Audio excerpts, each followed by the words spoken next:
Welcome to Gatecrashers, a podcast dedicated to kicking open the door to your next favorite thing. Our mission, our creed, and our code is this: to make all things more approachable and accessible to everyone. We want you to find a universe that you'll fall in love with. And Jake, you know, since the beginning of this, what I've been saying about what the DC universe needs more of, right? What was that, Dan? Just giant fucking mechs. Just big mechs kicking the shit out of each other, defending the universe. Everything needs mechs. So, Jake, do we have anyone with us today? Today we are joined by the creative team of DC Mech, writer Kenny Porter, who has worked on several DC anthologies, Yakuza, Barnstormers, Fearless, and with the winning writer of the 2022 DC Round Robin for the upcoming Superboy, and artist Baldemar Rivas, who has worked on Unearth and the 2021 winner of the DC Round Robin with Robins. Lots of winners in this interview. We're all winners, man. We try. We didn't plan that, but it's a nice circumstance that we ended up both winning. A beautiful happenstance. So you're a power team now. Yeah, we're a comics new power couple. Yay! All the Kenny. Now. That's how we're all the Kenny works for now. me. If we want to put that on the tabloids, I'm good with that. All the Kenny. I like that a lot. Yeah, it's gonna look good in print. So I'm not sure how much both of you know about us, but Jake and I are well known as hard-hitting journalists in the entertainment circles. So we start off all of our interviews with a really tough question that really cuts into the heart of who you are. So I hope you're ready. Ready. What's your favorite sandwich? Of all time? I'm going to go with my heart. What I thought about immediately, pulled pork. Oh. Any kind of pulled pork, I love it. Like, whether it's got sauce on it, whether it's just like a spiced, like a dry rub or anything, like any type of pulled pork, absolutely love it. I'll take it with coleslaw on it. I'll take it like covered in barbecue sauce, whatever. Oh man, that's good. Yeah, I'm excited for yours now. Well, there's a Mexican sandwich called a torta. It's all I get, man. So it's all I look for when I go to a city is like for Mexican food. I definitely judge it by the torta quality. It's a good sandwich. Yeah, man. It makes my day. And yeah, I love a torta. I love a good torta. I think both of you have given completely unique answers. I don't think we've had those yet. I'll tell you. Really? Yep, most comic writers, Rubens. It's always Rubens. Oh, yeah. Rubens Every time. are great, but I'm surprised. That's the highest hitting. I was going to put my money on BLTs. Not a ton of those. More probably. We've only got, I only remember one, maybe. Yeah. Mm-hmm. But the problem was we used to name the episode the sandwich with, like we were eating sandwiches with you. Mm-hmm. But after a while, we just kept doing Rubens. So you had to describe the Rubens. So it was like wet, gooey. And it's like, this is getting a little sexual with these titles. So we had to switch it up. Now we just go names. I'm glad we're able to pull it back a little bit. Just go with some good classic tasty clean, sandwiches. fun. Yeah. Clean fun. Jake, I know this is the one you're very excited for, especially now that you know the answer. Yeah. What were the main mecha influences for you two when working on the series? So that's a loaded question. So a ton. Obviously Gundam first, because I'm a huge Gundam head. Anybody who knows me knows that. I discovered it in late middle school, early high school, and haven't shut up about it since. Like, I build the model kits. I've read all the manga. I've watched as much of the anime as I can, except for the ones that they haven't ported over here or made super readily available. I love the main timeline, the alternate timeline stuff, and then I like all mecha stuff in general. So in terms of influence, the way that Baldemar and I built this, similar to how the DC universe actually works, there's no one influence for how the mechs work. They're all different influence based on who would have designed them and used them separately. So there's obviously, like I said, Gundam in there, Evangelion, Mazinga. There's Getter Robo, Macross, Gurren Lagann, like you name it. And we use influences for stuff. And we have so many documents. Like we could publish a whole novel just on like the backstories of all of them that we worked out and the influence for each one. Like I didn't give Baldemar anything where there wasn't a discussion between the two of us of like, what if we mix like this and this, and like culturally this would make sense for Wonder Woman if it looked like sort of like a hairy, like a Herod. Why can't I say his name? The guy who did Clash of the Titans. I can't say his name. Harryhausen. I don't know why I'm blanking on that, but yeah, like it would be statuesque. It would be like have gold piping where it's cracked before and everything. So we thought really hard about what influence would go in each one. In terms of structure, we tried to bring in a lot of cool elements that are usually in mecha stories that aren't necessarily in the DC universe and try to meld the two together for this alternate universe take. And Baldemar, do you want to talk a little bit about how you approach the designs? Yeah, when we talked the first time, we were definitely trying to get the feel of how close you want to stick with like the designs of like or like how creative can we get and how weird can we get with it, and we got to thank our editor Dave, is it Wygloss? Wilgus? Wygloss, yeah. He really just let us just run with that. He's like, what do you feel like it should be going in the direction of? I'm like, well, I would want to make it more high stake. I want to make like Batman not look like a toy, you know, make it feel like an actual like mech and very sleek. And yeah, we just kept on going back and forth with the designs. Always do a lot of multiple designs, and we just kept on narrowing down which designs we want to go for, and that's what we came up with. Which I was really happy for. So for each mech, we definitely had a different vision of how to approach, which was really cool. The amount of freedom I got in this was very rewarding. And yeah, I just hope you guys like it. So it seems like you guys did. So I'm very thrilled about that. Okay, so you mentioned Gundam. So I got to ask, what's your favorite mobile suit? My favorite mobile suit overall? Yeah. My favorite, specifically Gundam, would probably be the Titans Mark II from Zeta Gundam. I love the color scheme. I love the kind of like utilitarian design and how functional it was. Yeah, it's got that slight gray tinge instead of like the flat white. I personally am a Zeta man myself. Yeah, that's a great choice. Huh? Looking at a picture, that's a nice robot. Sorry, mobile suit. Yeah. It's a good one. Yeah, Zeta's a great series. I love that one. And then another suit. I'm just a big, in terms of like Gundam stuff, I absolutely love all the variations on the Zaku too. So I'm just, I'm a big fan of all the different like very boxy designs and stuff that Sion forces have. And I love the very military look that those have. I love the DJ because how fucking weird it is. It's a weird one. Yeah. It's one of the only one Gunpla I have that I have two of. Because I have the nice. I have the I got it. and So I have nice the, had to have it twice. 100. Yeah. Yeah. That's awesome. I'm surrounded by Gunpla right now. Yeah. I like the the Buster Gundam. That one's really rad. Yeah, that one's great. That one's cool too, because I like the like tan and green color scheme. Yeah, I remember having an action figure that as a kid. See, yeah, there we go. It's got the little guns that go out from the hips too. Yeah, they're just really cool, man. Guns. What is so there?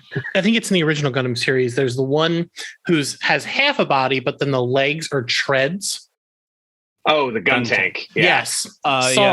There's a design that I was like, wait, is it the gun tank in DC Mech? I was like, I will say. Yeah, it is. Yeah. I don't think he's out there yet, but when I again, I've only watched what Jake has made me watch. I saw that and I was like, I made him watch the movie cut. I was so excited. It was so cool to see because I love that. Everyone else has these like cool robot with legs, like they're jumping around, and this one's just like, I'm a tank. I can't really go anywhere. Yeah. So and that's definitely a credit to Kenny because Kenny would be like, you should probably do this from an homage to this, and it'll tell me like an alt history. I'm like, yeah, man, most definitely, I'll definitely do that. But yeah, Kenny's an endless well of Gundam and mech knowledge too, because I remember I told him I was building it must have been the Buster Gundam like early on, and then you're like, I remember I couldn't find the box for it, and you're like, oh, it's the RX maybe Z. You just named it off, and I found the box. I'm like, holy, yeah, the battle number that you memorized. GATX03, I think is that one. Wow. I was like, damn, dude. Wow. I don't mess around, guys. That's like a lot of my brain was fair. So, I mean, Kenny's a perfect writer. Yeah, that's easier with the Universal Century, but the AUs, I commend you. Thanks, man. I tried to bring that to this because I guess maybe should we say what DC Mech's about? Like for anybody who hasn't. So, how would you describe DC Mechs? Okay. So DC Mech is an alternate universe DC story where instead of traditional superheroics, there's an event that happens right after World War II that drastically changes the universe and pivots the entire development of Earth to focus more on mechanized combat than superheroes. So instead of having people tooling around just costumes, we have people who are enhanced pilots like Batman, the Flash, and everything. And this story has to deal with an invasion that happened in World War II that they're dealing with the fallout now, and that the invasion has come back along with a unwanted new ally from space that has everyone on edge. So with this book, did you pitch this to DC, or is this something you were approached about? So Dave came to me with just the title and one image, which was, and this has been in the trailer and everything, so this isn't a spoiler. That's available in the super awesome like animated trailer that DC cut for the book. Just baby Superman, baby Kal-El being launched in a mech suit as opposed to the traditional rocket, and that's all I got. And I was like, and I can do whatever with that. And he was like, yeah. So Dave was like, you get back to me in like a month and we'll hash it out and everything, like get kind of like a page together. I called him a week later and I had, I think, 6 to 8 pages of stuff that I wanted to do. And I was like, if we're going to do this and like build and like do a whole alternate take, like I'm not pulling out any stops. And I feel bad. At that time, I didn't know who was going to draw it. And I was like, I feel bad for who's going to draw this because I'm not going to hold back on anything. And if like I'm going to build a complete alternate universe for DC, because I love Elseworlds. I love, like Superman Red Sun. I love Gotham by Gaslight. That's one of my favorite things about the DC universe are all the alternate Earths. Like I wanted to build one from the ground up. So this wasn't just going to be take the regular DC superheroes and pop them in giant robots. Like these are completely different heroes and or versions of the heroes and takes on them that would need to be mech pilots, which is one thing I had to figure out too, which was very deliberate. That the story starts in World War II with the Golden Age heroes, because I kind of made everyone a Golden Age power set to explain why they would need giant robots. So like Golden Age Superman type level powers are not at like the Silver Age or anything where he can do a million things or create tiny little copies of himself with rainbow eyes and stuff. They got really or crazy throw his logo like it's a cellophane. Yes, exactly, to trap people. Although that wouldn't. That was the one thing you actually put in there. Like, oh no, that's in there. Yeah, listen, a laser net coming out of the ass. That's not a bad idea. If we ever get to go back there. So I'll write it down. But yeah, exactly. So we crafted the whole universe and stuff, and I got to go crazy. And then when I found out Baldemar was going to do it, I was super jazzed because we did a Batman 1 million story where we got to reinvent that character too, because nobody had really done a lot with him. He'd shown up in the stuff that Grant Morrison had made, but he was very mysterious. They touched on his origin and stuff and how he operates, but we kind of adapted that and moved that a little bit into the future based on how he said he had trained. and how he had built up his reputation as Batman. So being able to take something else and build it from the ground up with Baldemar, I was super excited about it. Yeah, I think what impressed Dave was that it was like a 90s property, and I was like, can I like reinvent the suit or a little upgrade? And he's like, yeah, more than happy to. And then yeah, I guess he just liked that. I was really creative. And then I'm like, whenever there's a job where I can just create, you let me know. And boy, he did, because that's all I do in that. I just like create a lot of things. But Kenny has extensive like notes on each character and which like mech homage it's like definitely like inspired by to help me if I'm like a bit lost, because which is really helpful. And yeah, man, you're really responsive, so I'm glad I have you as a partner, man. Every day, Balder Kenny. There you go. So you touched on it a little bit, and both of you have been speaking about this, with it being more focused on the ground level heroics. Like they're like, we're not seeing these heroes like running around the city and stuff. They're in giant mechs and they're fighting. Mm-hmm. How did you want to reinvent the characters themselves in look and in maybe personality or backstory to fit your world? Okay, that's a great question. So I had to completely rethink how it was going to operate in terms of what sort of, crimes they were going to deal with, threats they were going to deal with, how they're going to operate. So when the story opens and we focus on, again, going to keep spoilers out there, we focus on Batman and how he operates in this world. It's very different than him being like just Gotham's Dark Knight in terms of his operation and his reach. Like, he's the man, like ever since the Morrison and Porter run of JLA, which I think this takes a lot of inspiration from, like Batman is the man with the plan. And if you give him a planet to defend as opposed to just one city, obviously Gotham's in his heart forever, but you give him a whole planet and he's going to operate differently, especially when even the criminal element is using, they're performing mechanized crime at a level that we're not usually used to and at a scale we're not usually used to.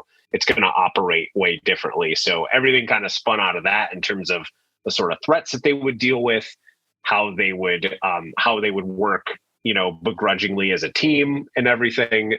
So I had to completely rethink it and sort of take a lot of inspiration from different mecha anime and manga and stuff of how, when a threat arises and they're not necessarily on the side of any known government or anything like that, how are they going to operate and like kind of stay in the shadows and stay independent and stuff. So there was a ton of thought went into that for every issue. And Baldemar, how did you approach making like almost these flight superhero suits for the heroes? Me and Kenny talked about it too, of like how will these suits look and how can we integrate it with their older costume. Even the cockpits are a bit designs to handle their how they move around. But we have thought about how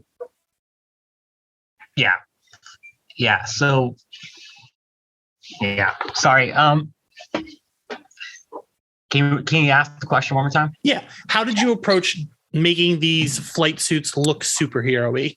Like, what was without going too far into like full capes and like this is something that they're moving around the city in?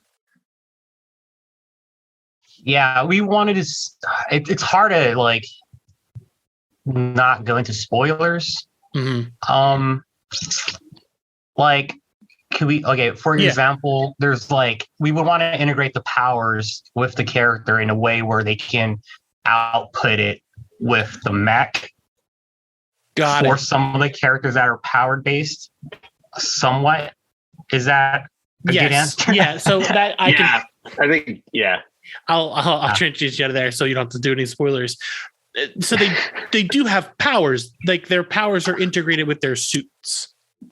Yeah. I think talking about the Flash one isn't that big of a spoiler since it's been in stuff. So in this case, the Flash's like ability to take greater speeds and move slightly faster is incorporated with the mech, so that the mech can move faster and his body can survive. Those kind of G forces and stuff. And we like, what's one cool thing about mech stories too is like the heroes can take way more visual type of damage, or can have more kind of like limits on their powers, because we're going to have like, they have to worry about operation times or how much their body can take or how much the mech can take. Like, it's the one cool thing about the genre where like they can be fighting and get taken out early because the mech is completely wrecked in combat, or losing limbs and stuff, which is always one of my favorite things about the mecha genre. So when we were doing the suits, like Baldemar was saying, we had to try to make sure that like, not only if you looked at it, you're like, oh, obviously that guy pilots the Flash. Like, we had to think like, how does it work in the cockpit in terms of necessitating when they're an enhanced pilot like him or Superman and stuff like that, when they have obvious different physical attributes that would go towards operating the suits. Before you got on, I had to ask Jake what I keep calling them mutants of the Gundams. What are they called, Jake? New types. The new types. New types in the main universe, yeah. Oh, yeah. So there's kind of like new type mech drivers in this too. That's a good way to put it. Yeah, new types are like the Jedi of the Gundam universe, of like the sort of psychic type pilots who are better. That's a good way to put it. There's sort of like, there's the people with more enhanced abilities who are like the new type people. So that'd be anybody with powers. Then you got the more traditional, just ultra skilled ones. So you talked about how much you've gone back and forth with the design of all of this stuff. What was more important to you in the design of the mechs themselves? Did you want them to look more functional, or was it more style? So, example, was Flash's mech suit supposed to be more aerodynamic while Batman's has this badass cloak? Like, is there any actual use to that cloak, or it's just because it's Batman and it looks badass? It's actual use for it. Kenny has a better explanation of the cloak than I do. Do you want me to jump in? Yeah. Yeah, the cloak is a material that's also deflects projectiles. Mm-hmm. So it's a thin material that does that.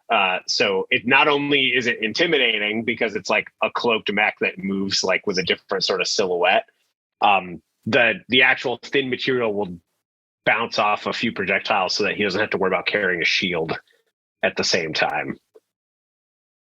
That's to an extent. Yeah. He can be invulnerable. Mm-hmm.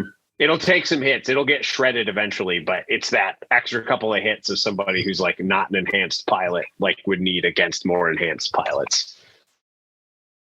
Love that. And I will say the Flash design for the mech, I was looking at like Formula One and like racing cars, because I want it to be very like aerodynamic, but very sleek. So just have that look. And the thing about the mechs is these aren't the first versions, and these won't be the last versions of their own mechs. That's super exciting. There will be upgrades and stuff like that. And one thing I told Kenny, I remember early on, is like, we have to have battle damage. We gotta have limbs flying. We gotta have like some mechs getting really destroyed, because I don't want my name on it if someone doesn't get severely beat up. So, and we have that. So I can't wait for McFarlane to put out these toys. That's all I need. I read it the other night, but I've had it up in one of my tabs on my computer when I work, and I just kind of look at it because it's not only just like super cool to see these giant robots, but your style is so visually stunning, and the coloring that Mike Spencer did is like, it makes the world pop in a way that a lot of comics don't. Did you have any input on the color palette of the world? Like, did you and Mike go back and forth talking about like what level of vibrancy you wanted to bring to your style? I just had an early talk with him of like, I'm used to coloring my own work. Like all the covers I color myself, and like my original like comic book that I first started off doing, I just did all the colors as well. I really, when I want to work with the colorists, I really want them to feel like they have their own vision to it. So I definitely told Mike, like, hey man, just however you want to color it, dude, like it's all up to you. So yeah, man, he knocked it out of the park. He brought in some cool, crazy psychedelic colors. So yeah, man, and he's the colors that he's doing now as the issues progressing is getting really comfortable with my art style. So it's gelling, man. And Mike Spicer, man, he can really color, dude. Yeah. This again. Yeah. Because I've been a fan for him for a minute. The Daniel Warren Johnson, like all what he does on his colors is just amazing, man. Yeah, he's bringing that same level of intensity. Have you guys all checked out Do a Power Bomb? Yes. Daniel's new book? Yes. Yeah, it's that same level of like those cool, especially in the later DC Mech stuff. Like there's like incredible colors in the battles and everything, like in just the clashing of weaponry or the mechs and stuff or the environments. Like Mike's a genius, and I'm so glad he's on the team too. I'm lucky, man. Yeah. So this character's on the cover, so it's not a spoiler, but Darkseid. Everything in this world is so much bigger. They're literally in mechs. Was Darkseid always bound to be your big bad? Like, are there any other villains that you're super excited to like have mechs for? So I can't get into that without spoilers. So there are more villains than just Darkseid. And you're going to see, I guess the way I can set this up is, if you think you know how many people are going to show up in giant robots, I think you're going to be very surprised how like 10 times more there are. But with Darkseid, it was always going to be him based on the way that I was structuring the story and the universe in my head. Because I really had to find a reason, like what would, for bigger scope, like what would be so big that it would change the entire universe and not just the heroes on Earth, so that all of the DC universe, any planet, needs to focus on mechanized combat to deal with apocalypse. So knowing like Darkseid could be the only threat at like a conqueror level to do that and have a plan big enough to do that, he was always going to be the big bad. Plus, I've written Darkseid before. I absolutely love writing Darkseid dialogue. It's one of my favorite things in the whole world. And Dave very much encourages me to put more in whenever I can because it's so fun. So any chance to put words in Darkseid's mouth, I'll take it. Baldemar, I'm going to tell you this. I know I've been saying a lot of nice things, but your Darkseid design is my favorite. Like, oh yeah, I love how the Omega symbol goes across his chest. It's so integrated into who he is, and like the visual of his like eyes and stuff. It is a beautiful rendition of the galaxy's scariest. Thank you. I would try to make it very simple and slick, but he's gonna do some wild things, and you should pay attention to Darkseid later on as the series progresses. That's all I can say, I think. Yeah. So, but go on. ahead. No, continue. Oh yeah, that was about it. So before I hand it over to Jake, I did want to ask how you decided on your, I don't know if they're the Justice League or like your team lineup. Like, how did you decide what heroes you wanted at the forefront of your book? Was it dynamics that they would have, or were you taken from your own toy box? It was a bit of dynamics. I also just thought, like, if the universe was going to progress this way, who would be the 5 or 6 characters that we'd see team up first? And then kind of doing a new spin on them a little bit. Some of that doesn't come until issue 2. We only meet certain characters in issue 1 because we just wanted to give everybody time to breathe. Because a big part of this too is I wanted to make sure everyone had an arc. So while there are two main heroes, I'd say that the book focuses on the most, every character in the main team has an arc and something that they go through with this story in terms of what their motivations are, what they're dealing with in terms of being pilots. So that was also very conscious of how everyone's stories were going to play off of each other and how they were going to help each other grow as characters. Love it. Jake, all yours. All right. So what was the process like for the round robin? Like how much work had to be done before the contest even began, or like how much did you have to do during? Like, did you have to do things every, time you progressed? For it's probably different for both of us, but you go ahead first, Baldemar, because technically you did yours first. Yeah, so. yeah. That's what I was about to say. Since I did it first. They gave me the editor, my editor Andrew Marino hit me up with Tim Seeley. That Tim Seeley had a pitch for the Robin's idea, and they told me to come up with some kind of art, just anything that I feel like inspired by the pitch. And I pretty much just did the cover for it. So I was like, yeah, man, all the Robins just working together and just like flying through the city with the big old like Robin silhouette, like boom, just like cover, boom, finished. And I think we released it early on for the first week or the second week. And I'm not that well in tournaments. I never do well in tournaments. Whenever I'm in the drawing contest, I always lose. So I was always kind of like, we'll see, man. But I was like kind of vocal and making sure that people voted. And we ended up winning by a lot in the first round, which was a really, really neck and neck. Well, it was like a lot of votes. We got like the most votes out of anyone in the whole like tournament. And then we just kept on winning because I remember just going up against like Vanessa Del Rey. I'm just like, there's no way, man. She's going to win it. Like, she's so good. And we just kept on winning. And and then I'm just a lot of grassroots of like, please vote for me. I need a job. But we ended up winning. I think when we get to the semifinals, I got commissioned to do 10 pages.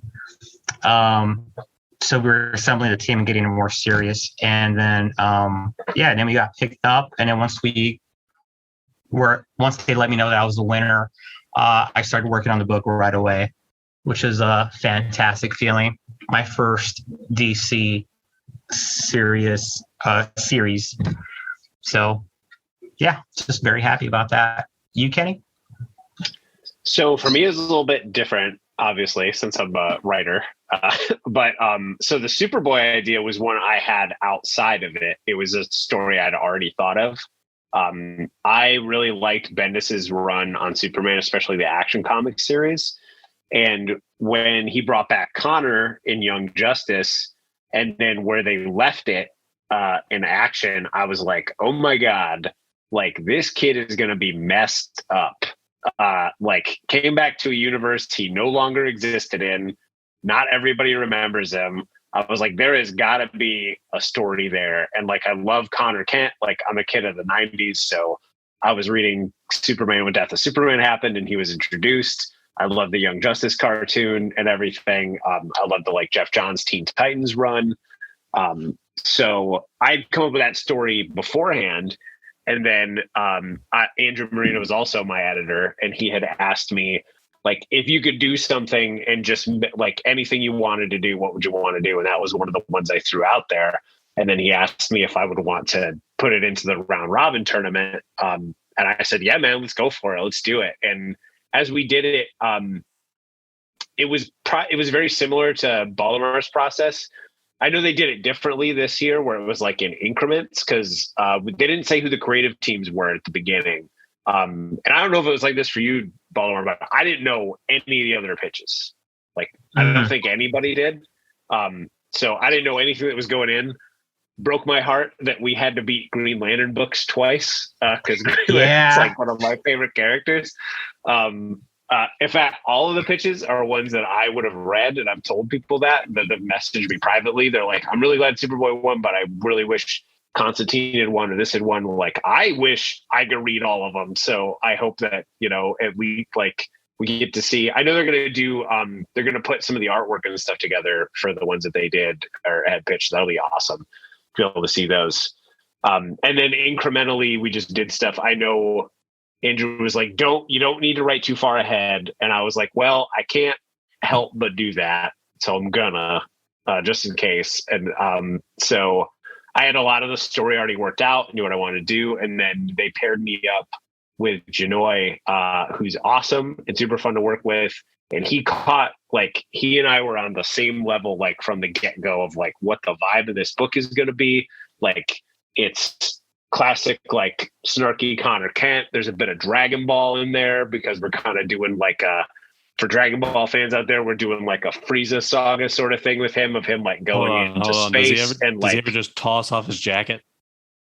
There's gonna be some clear good Dragon Ball moments. I think in the preview pages you get a taste of that, of him taking on stuff and the way that he's just dropping in and messing around with stuff. But when people see it and the way that we're doing stuff, it's gonna have a very fun, unique flavor for a Superman family book, which I'm really happy about, and I'm glad so many people liked it. So, and I love the '90s design of that Superboy. He looks so cool, man. I love to see it back. Once I saw it, I was like, yeah, dude. Yeah. He's got a good look. It's just more punk and it's great. Mhm. Oh. Mm-hmm. Listen, I'm just excited you mentioned Frieza. Like, I don't watch much anime. Cell was just announced to be coming back in the new movie. So, Oh, really? Wait, really? Yeah, he's a new I form. saw It's it like in the green and trailer. Yeah, red. there's a new trailer. The hero? The Dragon Ball hero? Superheroes, yeah. Yeah. Yeah. Oh, man, I did not know that. I It just started came out the other watching day. Dragon Ball for the first time. Frieza's been one of my fun. favorite characters in general. Like, I just got whatever the Bandai just put out, the new Frieza, Mhm. sits on my desk. Mhm. So Yeah. got me really pumped for your book now. Like, Yes, it is. That is very much the flavor of like, what if, because it's really funny, like that it goes hand in hand because Dragon Ball, because Dragon Ball was when Goku was a little kid, and Dragon Ball Z is considered like where the series starts, where he's an adult and finds out he's from space and a Saiyan. Like, Toriyama said that is inspired by Superman, of like discovering that he's from space and that's why he's more powerful and everything. So it just goes hand in hand that like, There's also that possibility that Toriyama just kind of forgot what he was originally aiming at. oh, he does that all the time. All the time. Yeah. Yeah. Forgot Wait. that there was Super Saiyan 3. Forgot remember half that of the little thing. characters from the original series. Yeah. but he doesn't know he's an alien for all of Dragon Ball. No. No, He he's just a thinks little he's kid. He doesn't know that. He That's just thinks he's a guy with a wild. tail. He just thinks he has a tail. That's it. He just Mhm. thinks You gotta he's a check out monkey boy. Dragon Ball, dude. It's so good. Oh, no, he's finally started I'm it. on episode Oh. 20 20 something. something. Because I've been so busy, but it's awesome. Because I watched Dragon Ball Z when I was a kid, but now I Dragon told Ball is you. awesome. Yeah, I told you. Yeah. I personally prefer Dragon Ball. Even though Yeah, I'm a big me Gohan too. guy. Mhm. It's fun, man. It's a lot more fun, and it's a lot more. I mean, the fights are like really interesting because they're a lot slower. But it's also just more of a fun adventure. Yeah, fun, comedic. I mean that Yeah. I've explained to you multiple times, Dan, about the Dragon Ball opening. Yeah. So of the fun until it gets sad. But But yeah, I'm trying to bring some of that energy to Superboy of the Very like excited. Dragon Ball space stuff. I do have a question to ask about Connor, but real quick, I want to let you guys both know I was very smug when both of your books won. Dan can attest to this. We were a house divided. I'm a huge Amanda Waller fan, like more than most characters in the DC universe in general. I just love Amanda Waller. So anything that has her in it, I'm behind. But you know what? I'm very excited for Connor because it's going to be a Frieza book. So very excited. Yeah. Also, I getting to talk with you and hearing your influences on books is unlike any conversation we've had. I'll say that, Jake, like not many writers talk as much about manga to comics as they do vice versa. I think the only one we got close to was Joshua Williamson talking about Robin. Yeah. I love that. Yeah, that makes sense because that whole first part's a tournament arc. Yep. I did refer to Damien ripping off his cape as a Piccolo moment. Piccolo that's nice. The dad that stepped in. up. I read.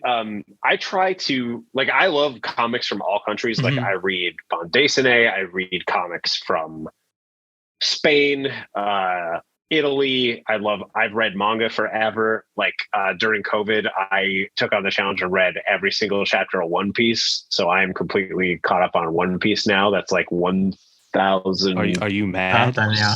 Are you mad? Are you good? I am mad. I'm okay. But yeah, I read a ton. I love comics from every country. I think every country does stuff amazing. Like I love slice of life comics from Spain. Like they capture some emotions and stuff that like other people don't in their slice of life stuff. I think the American market needs more devoted slice of life. Yeah. We definitely need more. So good. Yeah. There's one that I have around here that is especially good by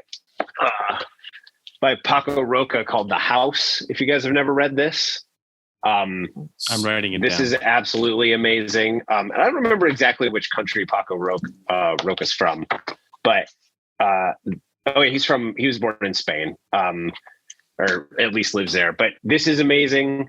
I love I'll read romance stuff, romance manga and stuff's great.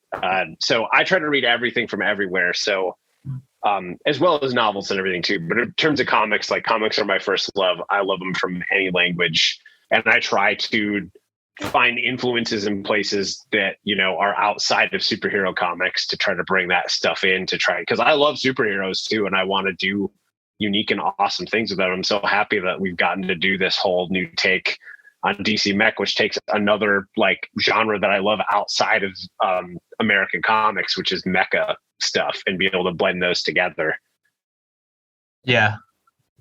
I will say that I started off watching a lot of anime through I didn't know English back then when I was younger. Spanish is my first language, and my dad got this big ass satellite and just got all these Mexican channels. But we got the Latin American countries got anime a lot sooner than America, so that's where I watched Dragon Ball and Saint Seiya, Ranma and a half, all these animes, and then that got me into comics and cartoons.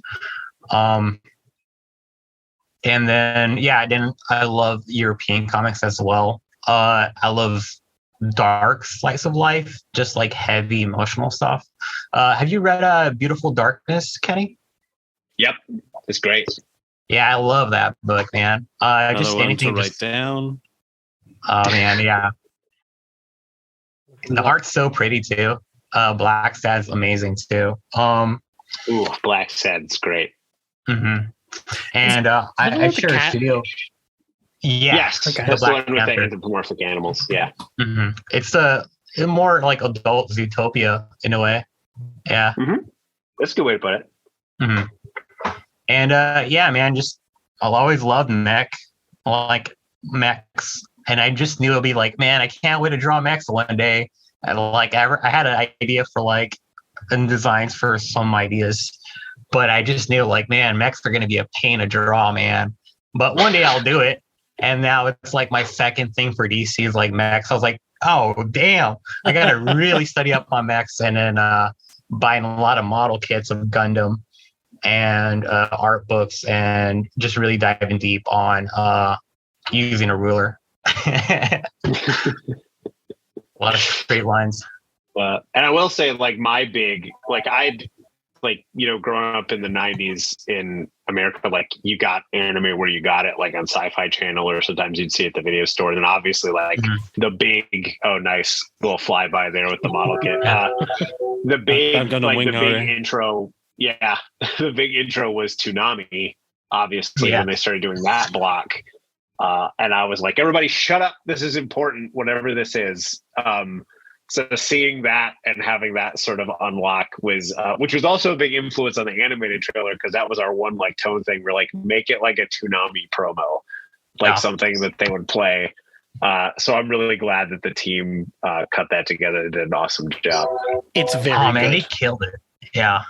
We'll include that on our when we put this up, just so people can see it. Because if you haven't seen it, it's wild. Like, seeing they emailed it to us, and I was just watching it, like sitting on my couch, like, damn, I love the kind of marketing like this. That's not just like the regular, just like press releases and stuff. Mm-hmm. Dang, it's really, it's very interesting to hear your influences, and especially learning another language through it. So, most definitely. That's awesome, dude. That is cool.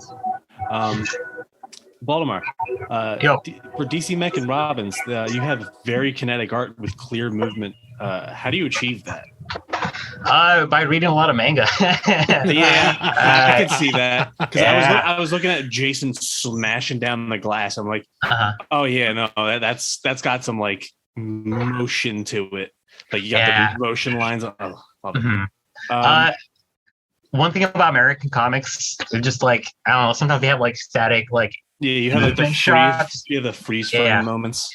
Yeah, I've never been a big fan of that. I like the story, like the storytelling of like definitely like the manga of just really spreading out the action and having a really good choreography in a way. I think we're seeing a lot of more Western artists get on board with that.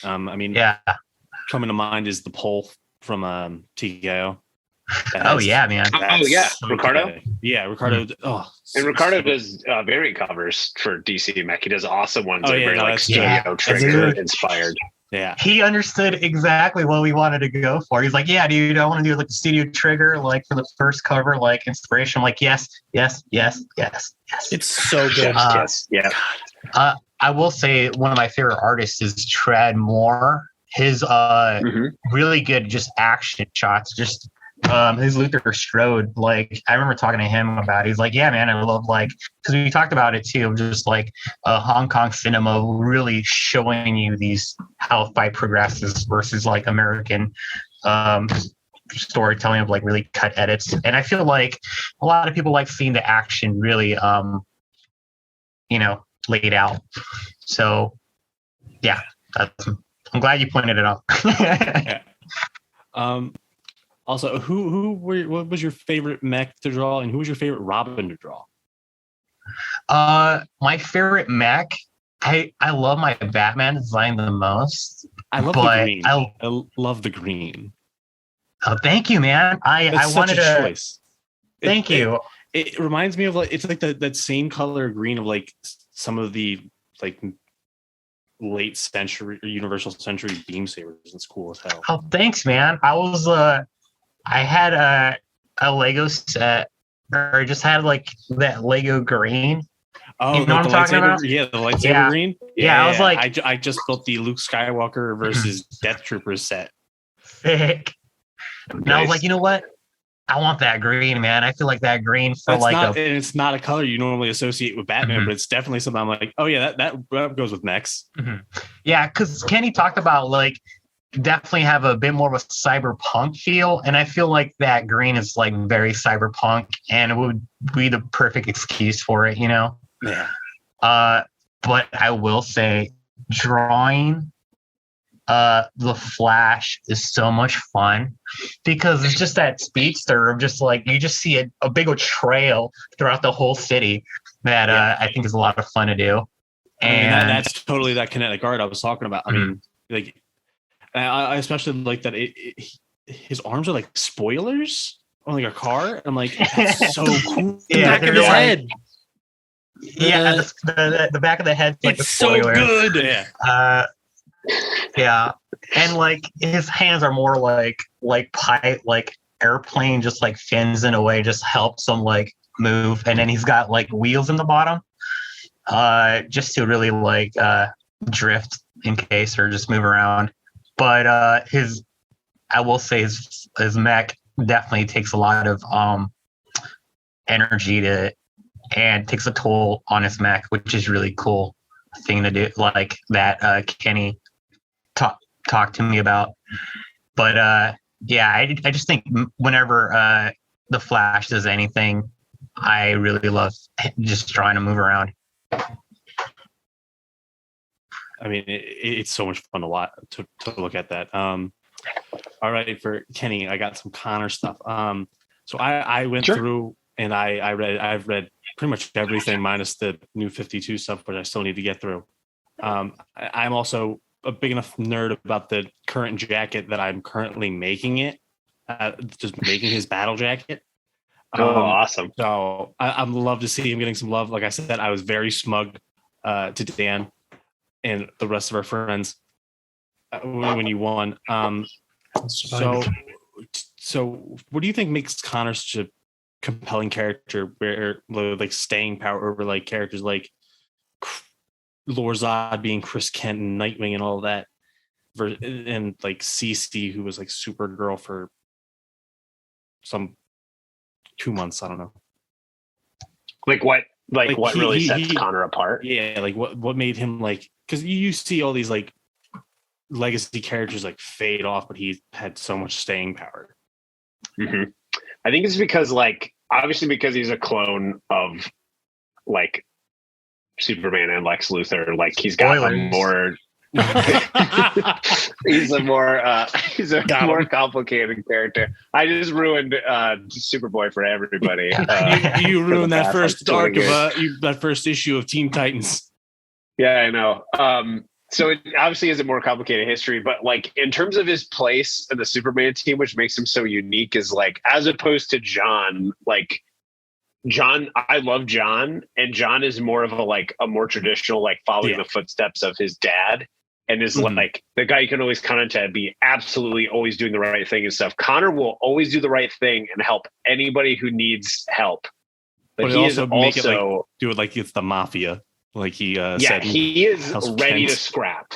Like, if somebody deserves a beat down, like, he is the Superman who's like, I mean, I will stand up for everyone's rights, but if you mess with anybody who doesn't, like, if you mess with someone weaker than you, like, you're gonna mess with the S. I mean, he really does live up to that battle jacket. Yes, he is the scrappy member of the Superman family. Yes, he is, like, he will fight for anybody and is willing to, like, take a punch for anyone. If we had to describe them as, like, if the members of the Superman family were Ninja Turtles, he's definitely like the Raphael of the group. Of like big heart, but like is like raring to get in there and scrap with people. And now I need a picture of all of the Superman family eating pizza. Yeah.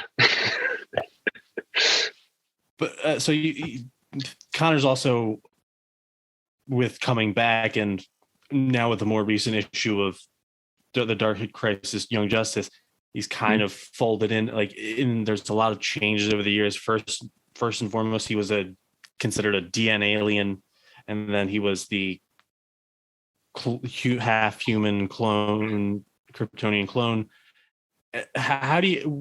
Where do you keep all that straight and when you're writing it?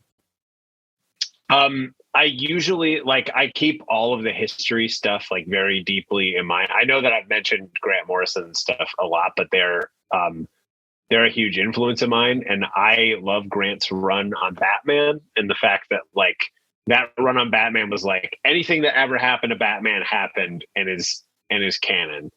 And that's all aspects of Batman's personality. And so I go in there with, like, you know, if comics is comics, if things end up changing or things get retconned, that's fine. But as long as Connor is true to who Connor is, like, then I'm on the right track and stuff. So I sit down, I'm like, I always try to put myself in any of the characters. And this is for any of the DC stuff that I write, of like cutting right down to their emotion and what describes them. And with Connor, it's like he is the young Superman who has to prove himself every time he steps out onto the battlefield or goes to help somebody, because he has baggage he can't get rid of because of where he comes from. The Leech family didn't help with that. I don't think it needed the cartoon that he did or the being with any of the older women he was with as a teenager. I mean, the guy got babes in the 90s. He got babes in the 90s. But yeah, no, I'm just so glad to see him back. I'm excited to see what you do. I'm very excited to write him. So I'm so glad people were so jazzed and stuff, and that like both for Superboy and for DC Mech, like I've got nothing but everyone who read advanced copies and stuff and gave us awesome tweets and stuff about the book, like told me it was all genuine and they really liked it. And hearing you guys say how much you really enjoyed it just really warms my heart, because this was a huge labor of love and it's like something we put a ton of work into. Yep. And just a good callback from the 90s too, of like Superboy and a lot of like 90s mechs as well. Stuff that the mechs shows that I really enjoyed from the 90s, and just good callbacks that put it into the DC universe. Just fold all those things that you love in together, and it just works. Now that's a delicious sandwich right there. Yeah. Could we change our answer to our favorite sandwich is the DC Mech sandwich? DC Mech. Yeah. I hope you got strong teeth. It's got some plastic. It's got some It's got a real deep metallic crunch with a lot of nice gooey cheesy feels in the middle. Lots of big emotions. Jake, I have my last question. If you had to make a Rube Goldberg machine, what would its purpose be? Mine would be to very complicated through a series of different mechanics and ridiculous operations, turn the page of a book so that I could keep drinking my coffee while I read. Ooh. Damn, that's a good one. Nice. It'll probably be to turn off the PlayStation after a certain time period. I do have the bad habit of one more game. Yeah. And then it's 2 a.m. And yeah. What are you playing? I've been playing Apex Legends. Nice. Yeah, it just gets, I don't know, when it's like really competitive, like ranked, I'm a sucker, man. I just get sucked in. And then I've been playing a lot of Super Smash. I hang out with other comic book artists, and we try to like meet up like once a month, and we just play against each other. Duos. Nice. Two by two. And we don't even talk. It just like, it's really competitive. We don't even talk. We just play games. And we're like, run it back until it's like late, and then someone calls it in, and then then we go to bed. And then we try to be friendly after we've been really angry with each other. But yeah, if I can just unplug the TV, maybe that'd be great. Somebody just rip the plug out of the wall.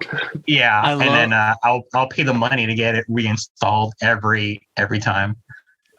This is why I love this question. I just want to see what you procrastinate about, or what you view as such a hard thing that you have to just do something completely ridiculous just to accomplish such a simple task. It's great. Yeah. I'm not going to buy a PS5. I'm just waiting for my PS4 to crap out, and then I'm just going to fully immerse myself in art. And but until then, I will get a PS5. I won't get a PS5, man. I'm done after this. That's going to be a very productive day when that PS4 explodes. Yeah. You're just going to be like, never again. You're just going to finish 3 books in a month, man. It's going to be going off like a jet engine, and then it's just going to go silent. I'm free. I can release now. So you open the blinds. You get 20 books done in a week. A week? I did get a PS5, but it was complete happenstance. Yeah. It was accidental. How did you get it accidentally? So I went to the store late at night because my wife wanted a snack and I wasn't doing anything. So I was like, sure, I'll go. And I went to the store and I walked by. And I don't know where you guys live, but here, like our big grocery store chain is Meijer. And they're like a grocery department store. So they got everything electronics and stuff. And ever since it had come out for weeks, there was a big old sign right in the electronics department that said, "We have no PS5s." And while I was going by, had the one little snack thing in my cart, I noticed the sign isn't up. So out of just curiosity, the guy standing there, priced the stuff. I'm like, "Hey, I noticed the sign isn't up. Do you?" And he like goes, puts his finger to his lips, like, "Be quiet," and then motions for me to follow him. And he took me to the back room and he was like, "We have one. And we didn't advertise it, but because you just asked," he's like, "It's yours." And he put that in my cart, and my wife was like texting me. She's like, "Why is it taking you this long to get Oreos?" Do you have to slap the money in his hand? No, he was just, I did have to pay for it right there. And he put it in a black bag, which I was grateful for because I did not want to walk. Yeah. Right. I did not want to walk all the way to that store because I couldn't buy the Oreos there. So I still had to go to another checkout. I think it was Oreos. It might've been Milk Duds, but I get to the checkout and then the girl who's working the automatic checkouts like walks over to see what I have in the black bag. And she yells, "You got a PS5?" And I immediately like dive over it to hide. I'm like, "That's so loud." I got to walk through a parking lot at night with this. Yeah. It's like a line from so a that was how Popeye's I chicken accidentally sandwich. got it. The nice PS5 wizard gave it to you. Yeah. Nice So wizard it was in the back completely room. happenstance. So Oh man. thank you both for being here. Very excited for DC Mech, which will be in stores on July 26th. Where should people find you and your other work? For me, you can go to portercomics.com. I keep that pretty updated of new stuff that I've done. Obviously, like any digital retailers, any bookshops, you can get. I've done a ton of stuff with DC that you can pick up there, especially on the DC app that has everything, which I actually like. They don't pay me to say this, but I love that app. I read through it all the time. So, and a lot of the stuff I've done for DC is on there now. And I'm on social media.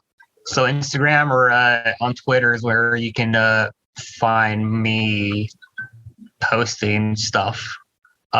Mostly just DC Mechs. And we do have really killer variant covers as well by the very talented Dan Mora. He did a have you guys seen those? Yeah. I've been looking at the covers the whole time. I'll be honest with you. I'm looking. I'm obsessed with this book. Like, Yeah. I finally just saw Wonder Woman. Oh yeah, the newly revealed Wonder Woman one. And what is your haven't seen that handle, yet. Baldemar, on social media? Mars is an artist for Instagram and what for is- my Oh yeah, cool. There you go. Yeah, what is your handle? and for my Twitter it's Baldemar_Rivas. I forgot my password to Mars is an artist in Twitter. So that's a deep secret. I never told anyone until now. You guys got me out of it. And then mine, you can find me Twitter and Instagram. It's both at Ken Blake Porter because Kenny Porter was already taken, so I had to use my full name. Damn him. Yeah. So you can find us at Gatecrashers Pod on all social media. You can find our website at gatecrashers.fan, where we do consistent reviews, analysis, and articles about all the things that you love and how to get into them. Thank you, and we'll see you next week. Just a